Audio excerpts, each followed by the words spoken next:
ओम नमः शिवाय। दोस्तों, स्वागत है आपका अपने चैनल मदर अर्थ योगी की यात्रा पे।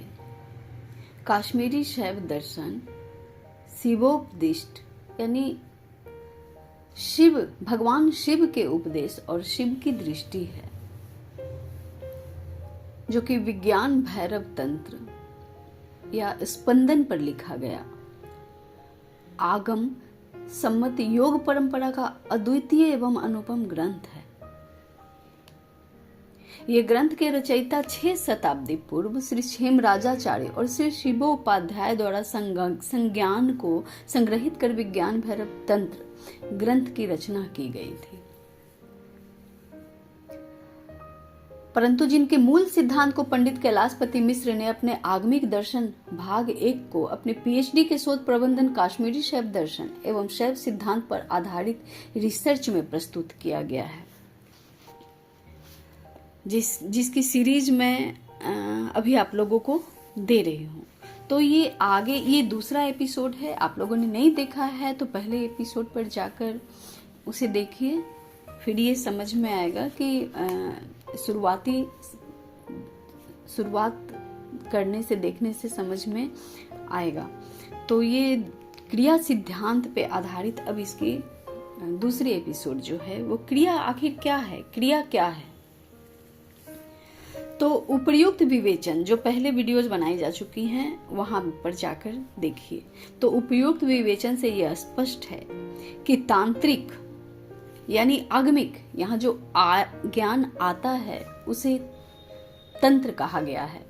तंत्र के द्वारा ज्ञान आता है। हमारी बॉडीज में जितने भी सिस्टम है वो तंत्र ही तो है। तंत्र की तरह का आँख, नाक, कान, स्टमक, पेट, हृदय, जितने भी चीज हैं वो तंत्र हैं। तो वो स्पंदन शास्त्र पे आधारित चुकी है ये। तो जिन्हें आज आम भाषा में हम लोग डाउनलोडिंग कहते हैं, कॉन्शियसनेस कहते हैं, इस कॉन्शियसनेस पे आधारित है। तो उपर्युक्त विवेचन से स्पष्ट है कि तांत्रिक दर्शन जो कश्मीरी शैव परंपरा में पूर्णतः प्रकटित है, कश्मीरी शैव दर्शन जो है उसमें पूर्णतः ये प्रकटित है कि उन लोगों को स्पंदन पे बहुत ज़्यादा विश्वास करते हैं कि वो कुछ हम लोगों जब हमारी पुराने बुजुर्ग जब हुआ करते थे, हमारी दादी नानी, तो ये बोलती थी ना कि आज कुछ अच्छा नहीं लग रहा है, आज मन अटक रहा है कहीं कहीं, इस प्रकार की जो बातें हुआ करती थी। तो ये क्या था, ये स्पंद शास्त्र, स्पंद, इसी को स्पंद शास्त्र में पिरोया। और ये कश्मीरी लोग जो होते हैं वो लोग इस पे पूर्णता, वहाँ कश्मीर में शैव परंपरा जो है वो पूर्णता प्रकटित है। ये चीजें वहाँ काम करती हैं, चलती हैं, इसी पे लोग आधारित चलते हैं। तो यह महत्वपूर्ण भूमिका है कि एक और यह वैदिक उपनिषद दर्शन को पूर्ण करता है। वैदिक जो उपनिषद हैं वो दर्शन को पूर्ण करते हैं, मतलब जो देख के समझ सकते हैं उनको ये कंप्लीट करते हैं, देख के पढ़ के समझ सकते हैं। तथा दूसरी ओर अद्वैत वेदांत द्वारा दिए गए निषेधात्मक दृष्टिकोण का मार्जन करता है। और वही दूसरी ओर जो है वेदांत द्वारा, अद्वैत वेदांत द्वारा दिए गए निषेधात्मक दृष्टिकोण का मार्जन करता है। ऐसा वह मुख्य रूप से अपनी क्रिया की अवधारणा से करता है ना, क्योंकि जो महसूस की जा सकती है, जो जिस चीजों को, वो आप लिखी हुई कितनी चीजों को समझ सकते हैं जो, और ये बहुत स्ट्रांगली उन लोगों का इस पे रिसर्च है और इस चीज को मानते हैं। जितने भी योगी महायोगी होते हैं वो इसी चीज पे काम करते हैं, आगमिक पे, कि ये बहुत बड़े स्तर पर काम करता है। तो इसलिए ऐसा वो मुख्य रूप से अपनी क्रिया की अवधारणा से करता है ना। जो क्रिया की अवधारणा हुई, उनकी जो चीज से ग्रहण किया उन्होंने इस फीलिंग्स को, उसकी अपनी क्रिया की अवधारणा से करता है। क्या करता है, निषेधात्मक दृष्टिकोण का मार्जन अद्वैत वेदांत द्वारा दिए गए क्रिया स्पंदन की अवधारणा, जिसका उल्लेख ऊपर किया जा चुका है, तांत्रिक दर्शन की मूलभूत विशेषता है। स्पंदन की जो अवधारणा है उसे क्रिया भी कहा गया है, चेतना भी कहा गया है, स्पंदन भी कहा गया है, वाइब्रेशन भी कहा गया है। तो इनके मूल रूप से तांत्रिक दर्शन की मूलभूत विशेषता यही है, स्पंदन। तंत्र में इस बात को समझा गया है कि जो परम तत्व चैतन्य, संबित या चित्ती, और जो जिसे शिव कहा गया है, उसके स्वरूप में केवल ज्ञान ही नहीं है वरन क्रिया भी है। चैतन्य सक्रिय डायनामिक है, वह शक्ति, फोर्स और एनर्जी का रूप है। अब यहां पे गौर कीजिएगा, मैं एक बार और इसे पढ़ती हूं। जिन्हें शिव या साथ में चित्ती कहा गया है, शिव और शक्ति कहा गया है, जिन्हें शिव कहा गया है, उनके रूप में केवल ज्ञान ही नहीं है वरन क्रिया भी है। चैतन्य सक्रिय हैं, डायनामिक हैं, वह शक्ति, फोर्स और एनर्जी रूप है। वही है, कौन है? शिव ही है। शिव अथवा चैतन्य की क्रियाशीलता, डायनेमिज्म का ही नाम शक्ति है। इसलिए शिव वस्तुतः शक्ति रूप है। चैतन्य केवल शिव या ज्ञान का प्रकाश नहीं है वरन शिव, शक्ति, ज्ञान, क्रिया, प्रकाश, विमर्श। जैसे जलधारा में जल और धारा दो शब्द होते हुए भी दो तत्व नहीं हैं, बहते हुए जल का ही नाम धारा है। उसी प्रकार शिव और शक्ति दो शब्द होते हुए भी दो तत्व नहीं हैं। शिव को क्रियाशीलता की शक्ति है ना।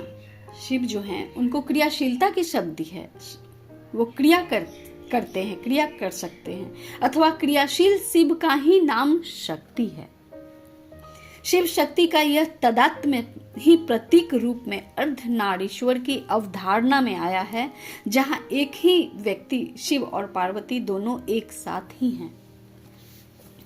अभी ये जो इनलाइटमेंट की प्रोसेस चल रही है इस यूनिवर्स के द्वारा, इस पूरी धरती पे जिस तरह के पोर्टल्स खुल रहे हैं और जिस तरह के ज्ञान उदित हो रहे हैं, लोगों में परिवर्तन हो रहे हैं, तो इस परिवर्तन के दौरान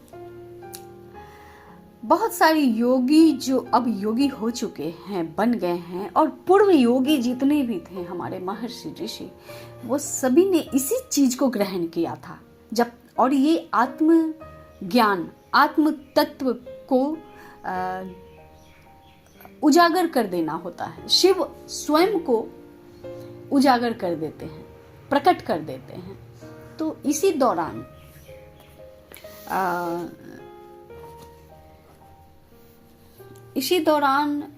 अगर कॉन्शियसनेस, आपकी चेतना उस शिव के साथ मिलती है, जिन्हें हम लोग चिति शक्ति कहते हैं, चेतना कहते हैं, जिन्हें ईड़ा, पिंगला, सुषुम्ना के माध्यम से जो कुंडलिनी ऊपर उठती है, कुंडलिनी शक्ति कहते हैं। तो यही है, वो शिव से मिलने के ही प्रयास में प्रत्येक मानव के अंदर, प्रत्येक जीव ही शिव है। तो प्रत्येक मानव के अंदर ये नृत्य है, ये नृत्य ऑलरेडी है जो सुसुप्ता अवस्था में है। और आप लोगों में बहुत सारे लोगों ने परिवर्तन महसूस किया होगा। ये उसी परिवर्तन को दर्शाता है कि किस प्रकार शिव ही शक्ति हैं और शक्ति ही शिव हैं। दोनों अर्धनारीश्वर रूप में हमेशा से प्रतिष्ठित हैं, कण कण में व्याप्त हैं, और मानव में मुख्यतः क्योंकि वो फील कर सकता है, वो स्पंदन क्रिया को उजागर कर, फील करके उजागर कर सकता है। तो आगे चलते हैं, हम लोग समझे यहाँ तक कि शिव शक्ति का यह तादात्म्य ही प्रतीक रूप में अर्धनारीश्वर की अवधारणा में आया है, जहाँ एक ही व्यक्ति शिव और पार्वती दोनों साथ ही हैं। क्रिया सिद्धांत ही कश्मीर शैव दर्शन का मूल की प्रिंसिपल है। यहाँ हम लोग बहुत स्ट्रांगली इस चीज को समझ सकते हैं कि क्रिया सिद्धांत ही कश्मीर शैव दर्शन का मूल सिद्धांत की प्रिंसिपल है, जिससे उसे अन्य सिद्धांतों की भी व्याख्या होती है, और वहीं से सारे सिद्धांत की व्याख्या हो सकती है, क्योंकि वो की प्रिंसिपल है, वही मेन है, शिव वही हैं। और क्यों ना हो, वहाँ कैलाश की श्रृंखलाएं और उनके मनपसंद जगह, बर्फ, चट्टानें, कश्मीर की सुंदरता, सभी कुछ तो वहाँ है। तो वहीं से स्टार्टिंग होती है कि प्रिंसिपल की कश्मीर शैव दर्शन जो है मूल सिद्धांत पे है, अन्य सिद्धांतों की भी वहीं से व्याख्या होती है। तो वो सारे वेद, उपनिषद, ज्ञान, जितने भी उपनिषद, तंत्र, वेद, मंत्र, ये सब की वहाँ व्याख्या हो सकती है, समझाया जा सकता है इसी ज्ञान को ग्रहण करके। उदाहरण के लिए परम चैतन्य यानी शिव में आत्म चेतना का अहम विमर्श यानी सेल्फ कॉन्शियसनेस की व्याख्या की क्रिया से होती है। शिव में जो स्वरूपतः क्रिया, डायनेमिज्म है, वही अहम ज्ञान यानी सेल्फ कॉन्शियसनेस के लिए जिम्मेदार है। अब बहुत सारी चीजें आप लोगों को क्लियर हुई होंगी, एक बार मैं इसे और रिपीट करती हूँ। उदाहरण के लिए परम चैतन्य शिव में आत्म चेतना या अहम विमर्श सेल्फ कॉन्शियसनेस की क्रिया, सेल्फ कॉन्शियसनेस की व्याख्या की क्रिया से होती है। शिव में जो स्वरूपतः क्रिया, डायनामिज्म है, वही अहम ज्ञान यानी सेल्फ कॉन्शियसनेस के लिए जिम्मेदार है। अहम ज्ञान चैतन्य की स्वाभाविक क्रिया है। अब क्या है? ये शिव की स्वाभाविक क्रिया है। अहम ज्ञान उस चैतन्य की जो स्थिर हैं, जो सिर्फ दृष्टा हैं, उनकी ये स्वाभाविक क्रिया है, इसलिए उसे अहम विमर्श कहते हैं। अहम विमर्श मतलब सेल्फ कॉन्शियसनेस, मैं जानने वाला, सेल्फ कॉन्शियसनेस के द्वारा, स्पंदन के द्वारा जानने वाला कहते हैं। चैतन्य की क्रिया का नाम विमर्श है, कॉन्शियसनेस है। विमर्श इट मीन्स कॉन्शियसनेस है। अहम विमर्श चैतन्य की नित्य क्रिया अथवा नित्य स्पंदन है। इसलिए चैतन्य कॉन्शियसनेस कभी भी आत्म चेतना या अहम विमर्श यानी सेल्फ कॉन्शियसनेस से विरहित नहीं हो सकता, अलग नहीं हो सकता, क्योंकि जिस चीज को आप महसूस करते हैं, तो महसूस करने वाला कौन है? आप स्वयं हैं। तो ये क्या है? आगमिक है। कहां से आया? ये गुरु, आदि गुरु, परम गुरु, एक ही गुरु, प्रथम गुरु शिव से ही आया। तो ये कभी भी आत्म चेतना या अहम विमर्श यानी सेल्फ कॉन्शियसनेस से विरहित नहीं हो सकता। ये अलग नहीं है। जो महसूस करता है वो और जो महसूस नाम की चीज है वो दोनों एक ही है। आत्मचेतना उसका स्वरूप ही है। कश्मीर शैव दार्शनिक अद्वैत वेदांत पर आक्षेप करेगा कि यदि चैतन्य यानी ब्रह्म में आत्मचेतना नहीं है तो फिर वह जड़ की ही भांति हो गया। जड़ से चैतन्य की यही तो विशेषता है कि जड़ को अपने आप का ज्ञान नहीं है, किंतु चैतन्य को अपने आप का ज्ञान है। अब आप जानते हैं, जो धरती पे चलते हैं, घर बनाते हैं या अनाज उगाते हैं, तो ये आप सुनते हैं, समझते हैं, आपने उस चीजों को जिया नहीं है कि अनाज कैसे उगाया जा सकता है, कैसे उर्वरिक मिट्टी को खोदा जा सकता है, कैसे उसे उपजाऊ बनाया जा सकता है, बीज के क्या नेचर हैं, किस बीज को कब डालना चाहिए, ये सब हर आदमी नहीं जान सकते। लेकिन जो जानते हैं, जो समझते हैं, जो इन चीजों को जो जानने लगते हैं, समझने लगते हैं, वो वही चैतन्य है। चेतना उन्हीं के अंदर है। तो ये जो है, इस जड़ को अपने आप का जो ज्ञान नहीं है, जब तक ज्ञान नहीं है तब तक वो जड़ हैं।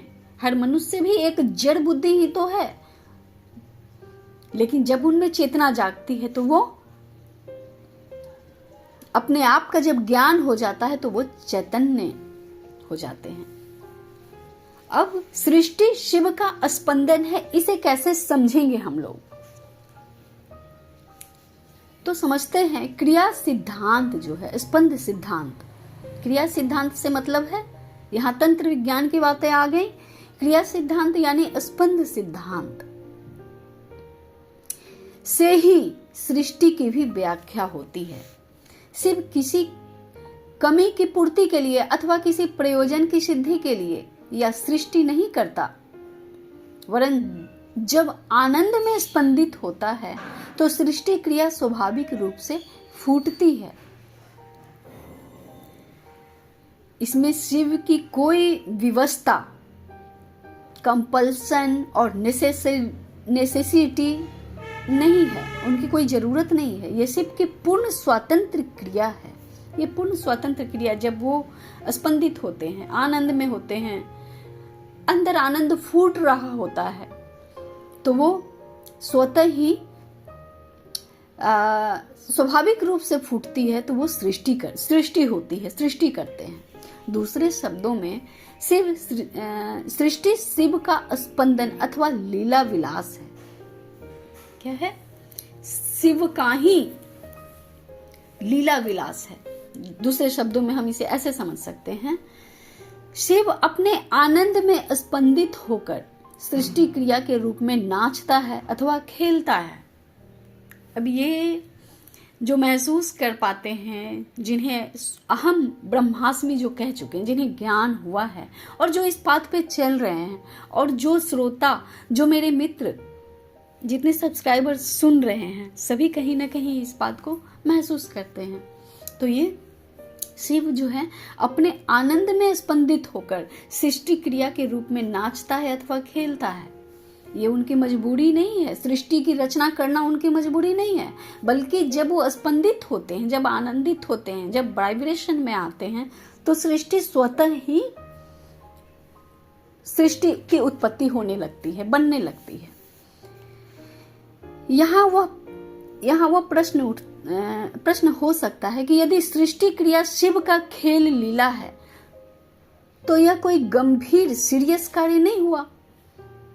क्या शिव भी गंभीर एवं सार्थक कार्य करने के बजाय बच्चों जैसा खिलवाड़ करता है? उत्तर में यह कहा जा सकता है कि मनोविश्लेषणात्मक फिजियो एनालिटिक दृष्टि से विचार करने पर ज्ञात होता है कि तथाकथित गंभीर यानी सीरियस एवं सार्थक मीनिंगफुल कार्य जो होते हैं, अहंकार में उत्थित एक प्रकार की आत्म प्रवंचना, सेल्फ डिपेंशन है ना, आत्म प्रवंचना है। मतलब कि जो वो गहराई में होते हैं, वो खुद होते हैं। जो शिव तो हैं, वो तो हम बहुत डेप्थ हैं, उनसे वो तो ब्लैक होल ही हैं। ब्लैक होल भी है एक तरफ वो, और वो एक तरफ उत्पत्ति भी करते हैं। तो यहाँ पे जो बातें समझने में है कि जब इन दृष्टि से विचार करने पर ज्ञात होगा कि कथाकथित गंभीर एवं सार्थक कार्य अहंकार में उत्थित एक प्रकार की आत्म प्रवंचना है।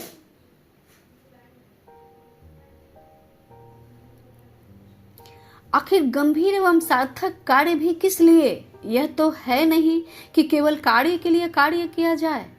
कार्य तो किसी लाभ के लिए ही किया जाएगा, और अंतिम लाभ तो आनंद एवं आत्म तृप्ति ही है, चाहे वो अपने जीवन में हो या चाहे दूसरों के जीवन में।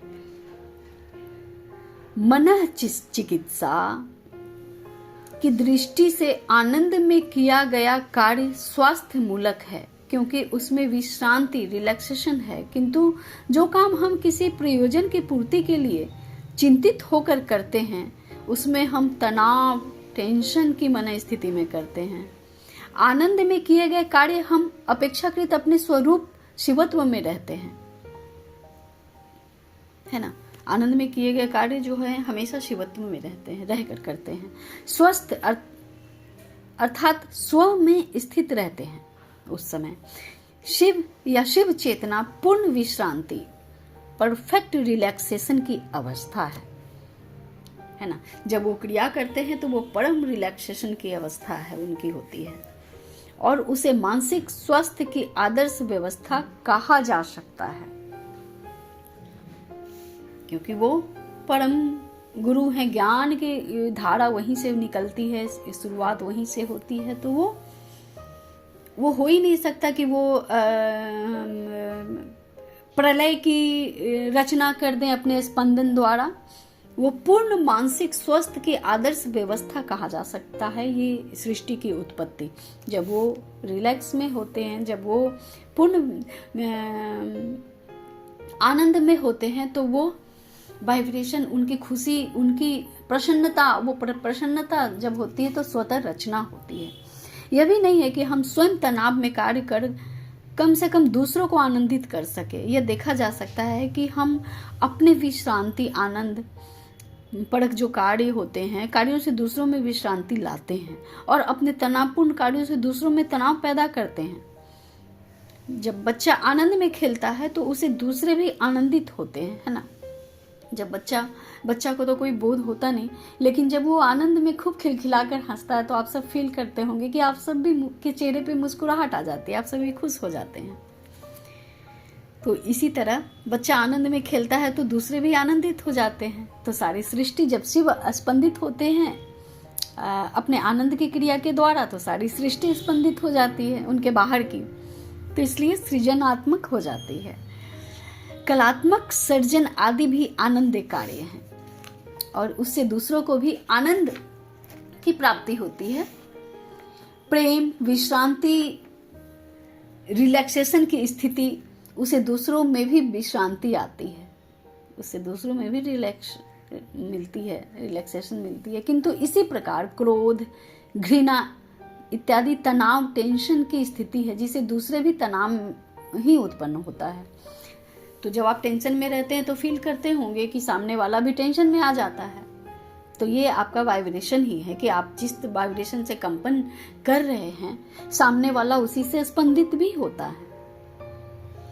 तात्पर्य यह है कि आनंद से किए गए कार्य से ही जगत का कल्याण होगा।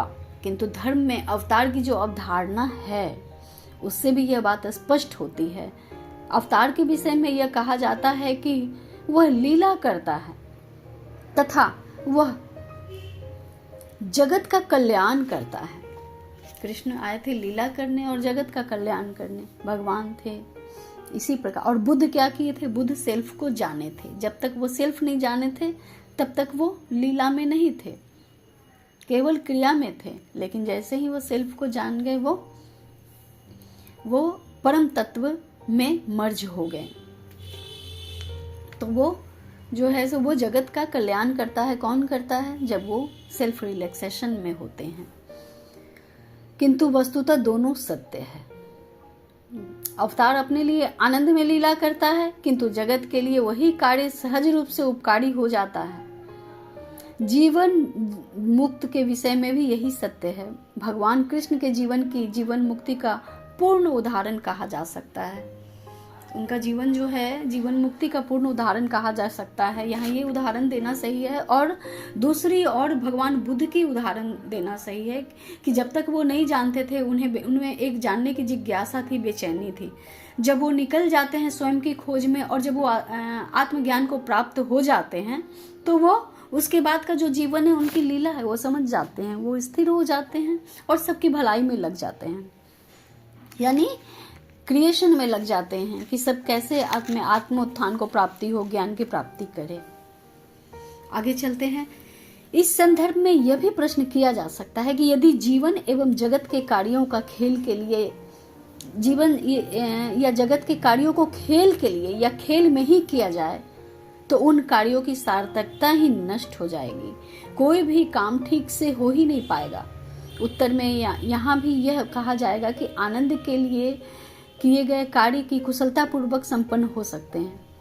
आनंद से जो भी कार्य किए जा सकते हैं वो कुशलता पूर्वक संपन्न हो सकते हैं, क्योंकि उस स्थिति में आत्मा की क्रिया शक्ति निर्बाध रूप से काम करती है। किंतु तनाव की स्थिति में काम करने पर क्रिया शक्ति में एक अवरोध रहता है जिससे कार्य ठीक से नहीं हो पाता।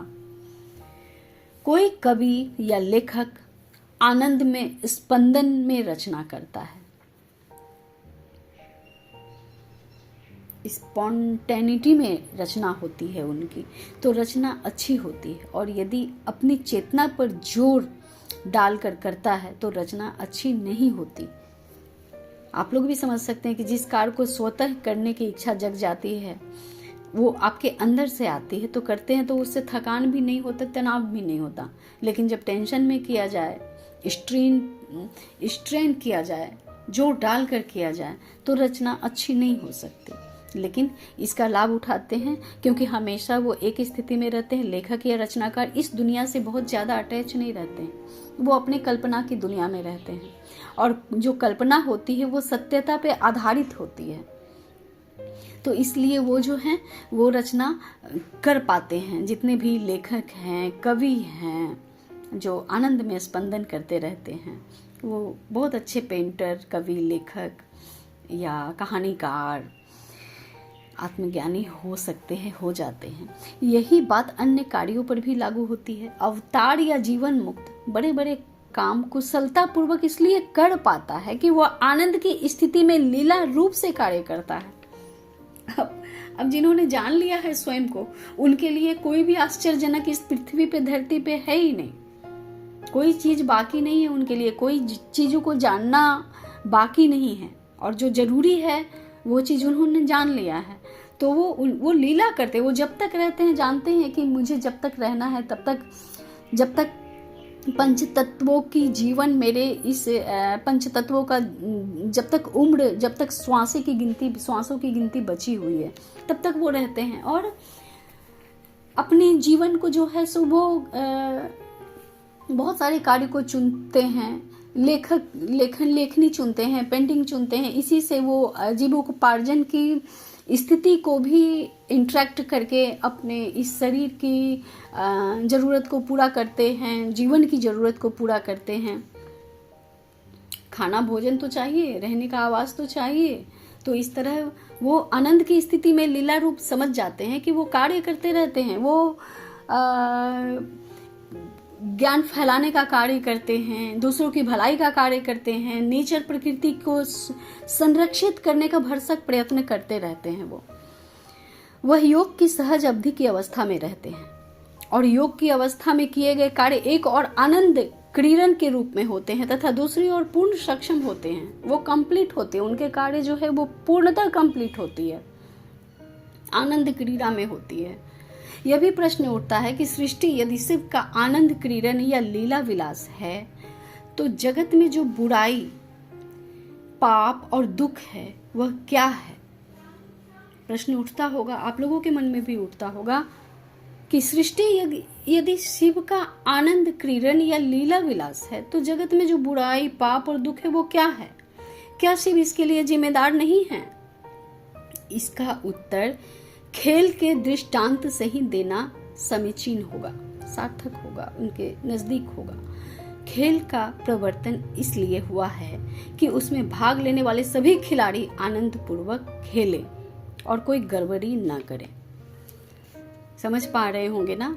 ये संसार इसलिए बना कि सब आनंद पूर्वक रह सके, सब अपने अपने कार्यों को आनंद पूर्वक करें और उनके आनंद से उत्पन्न जितनी भी सृजनाएं हैं वो हो सके, कोई गड़बड़ी न करे। किंतु जो खिलाड़ी उसमें भाग लेते हैं वे यंत्र, मानव, रोबोट नहीं हैं।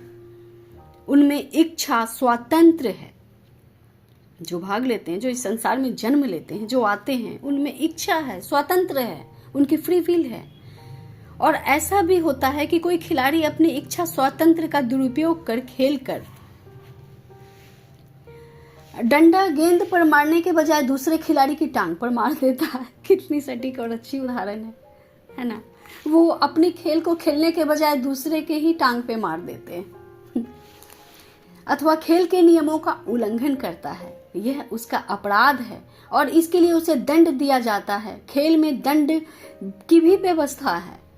खेल के प्रवर्तक ने खेल इसलिए नहीं चलाया कि खिलाड़ी अपराध करे, और न तो खिलाड़ी के अपराध की जिम्मेदारी प्रवर्तक पर है, क्योंकि खिलाड़ी अपने इच्छा स्वातंत्र से अपराध करता है। खेल में बुराई और फलतः दंड व्यवस्था होने पर भी खेल को खेल ही कहा जाएगा, है ना। इसमें जो अपराध भी होते हैं वो भी एक खेल है, वो भी भाग है। खेल में बुराई और फलतः दंड व्यवस्था होने पर भी खेल को खेल ही कहा जाएगा। उसी प्रकार शिव ने सृष्टि का खेल चलाया है, उसमें अन्य खिलाड़ी जीवों को लगा रखा है। जीवों में इच्छा स्वातंत्र है और उनमें इच्छा स्वातंत्र में शिव कुछ हद तक दखल नहीं देता। वो हर चीज में दखल नहीं देते हैं, क्योंकि दखल देने से वे यंत्र मानव की तरह हो जाएंगे। वो भी मानव की तरह ही हो जाएंगे जो यांत्रिक है, और उनका स्वतंत्र अस्तित्व ही समाप्त हो जाएगा। उनका भी तो स्वतंत्र अस्तित्व है, वो फ्री विल उनका है, वो अपने स्वच्छंदता के अंतर्गत ही स्वतंत्रता के, क्योंकि स्वच्छंद भैरव भी उनका ही रूप है, तो वो अपने अंतर्गत ही वो लीला करते हैं। वो हमेशा स्थिर रहते हैं, ध्यान में रहते हैं, क्योंकि सृष्टि आनंद से संचालित होती रहे, निर्माण हो उपयोगी चीजों का, अच्छी चीजों का, है ना। इसलिए उनका स्वतंत्र अस्तित्व, अगर वो हर चीज में दखल देने लगे तो वो मानव बन जाएंगे, उनका स्वतंत्र अस्तित्व समाप्त हो जाएगा। शिव कभी नहीं चाहता कि जीव अपराध करे, शिव कभी चाहते नहीं, भगवान कभी नहीं चाहते कि जीव अपराध करे, परम तत्व। और शिव जीवों को भला बनाने के लिए अपनी ओर से नाना प्रकार के उपाय करता है, किंतु फिर भी जीव अपने इच्छा स्वातंत्र का दुरुपयोग कर अपराध करते हैं। फलतः उनको दुख के रूप में दंड मिलता है। शिव ने जीवों को सुधारने के लिए एवं सृष्टि खेल को समुचित रूप से चलाने के लिए कर्म नियम के द्वारा जो दंड व्यवस्था लागू की है, वह भी सृष्टि का ही अंग है। अब ये वीडियो थोड़ी सी लंबी हो गई है, और ये इस प्रकार की लंबी लंबी वीडियोज अब मिलती रहेंगी, क्योंकि आगे प्रतिभिज्ञ क्या है, स्वयं हम कैसे जान सकते हैं। आज तो बहुत रोचक विषय पर हम लोगों ने रोचक विषय को जाना। इस पे आप लोगों के क्या विचार हैं, आप लोग क्या फील करते हैं, महसूस करते हैं, ये अच्छा लगता है आप लोगों को या बुरा लगता है। अगर अच्छा लगता है तो कमेंट करें, बुरा लगता है तो भी आप कमेंट के द्वारा कमेंट कर सकते हैं। आप सभी का स्वागत है इस चैनल पे, और मिलती हूँ मैं आपसे अपने अगले वीडियो पे, जो शैव सिद्धांत के प्रतिभिज्ञ चैप्टर पे होगी। प्रतिभिज्ञ यानी स्वयं को कैसे भिज्ञ, कैसे जानना, स्पंदित कैसे होते हैं आप, किस भिज्ञता से स्पंदित, किस स्पंदन से आप भिज्ञ होते हैं, कैसे जानते हैं। तो आप सब पे मेरे भगवान, मेरे गुरु, मेरे पिता, मेरे पति, मेरे सर्वस्व की कृपा मेरे चैनल के सभी मेंबर्स पर सदा बनी रहे, और आप सभी आनंद में रहें, आनंद में क्रिया करें। मिलती हूँ अपने अगले वीडियो पे। ओम नमः शिवाय।